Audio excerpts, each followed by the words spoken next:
The clone troopers were the fighting force of the Republic. But what exactly did they bring into battle? Well, in today's video, I break down everything we know about the clone troopers kit, from the armor that they wore to the supplies that they brought in their backpacks. For the Republic! When the clone troopers were deployed to the battlefield, they were ready to take on the battle droids with their superior equipment and armor. And all clone troopers were equipped with one standardized kit. And this all started with the armor itself. Clone armor was made out of a fitted plastoid plating that would go around a black body glove, or commonly called an undersuit. The armor itself was of course not indestructible, but it was made to provide ample protection from minor afflictions, explosions, being knocked down, and things of that nature.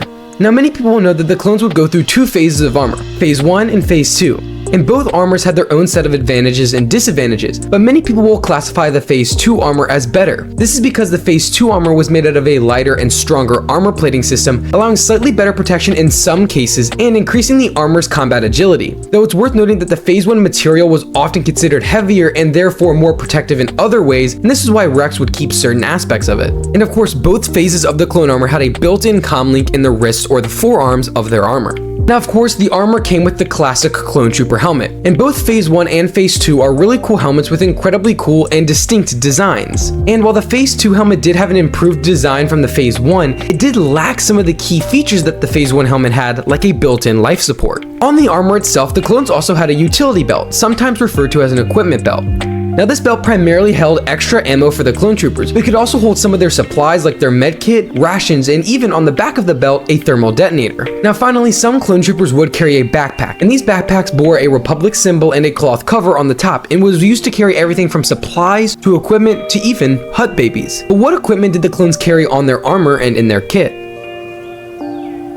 All standard clone troopers carried pretty much the same equipment, either having the choice between a DC-15, the standard long barrel version of the Republic blaster, or the DC-15A, the shorter blaster designed for medium and close range combat. Now there are many other blasters used by the clone troopers throughout the entirety of the Clone Wars, between different missions and different clone trooper types. And if you would like a full breakdown of all of the blasters used by the Republic, go check out the pinned video. After choosing which blaster they would use, the clones would be given 2 Mir-Sun version 1 thermal detonators, 2 concussion grenades, and a singular ESD grenade, or commonly known as a droid popper. The thermal detonators were highly explosive grenades, while the concussion grenades were used for smaller but still lethal explosive uses. And of course, you had the droid popper, which was meant to disable the droids without causing a real explosion. Finally, you had the medkit, a small personal medkit that would be carried by every single clone trooper. These would hold synth flesh and Bacta. Synth flesh was a Bacta-based gel that would cover a wound, not only healing it, but also sealing the skin. Think of it like a really fancy band-aid. And of course, they had Bacta, which was the primary healing agent of the Star Wars universe. Now, not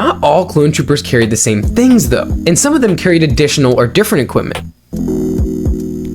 Now some of these pieces of equipment are ambiguous across current sources, either in terms of which clones carried them or where these clones carried them. A good example of this is the DC-17 and its holster. Commonly, we only see clone commanders and ARC troopers using these with holsters in battle, but it wasn't uncommon to see a standard clone trooper using a DC-17. The issue becomes we don't see a holster for one on the normal clone trooper armor, and thus they aren't often seen using them alongside their primary DC-15. Speaking of commanders though, we also have to talk about commas and pauldrons. The commas were originally derived from the Thrysis Sun Guard belt spats.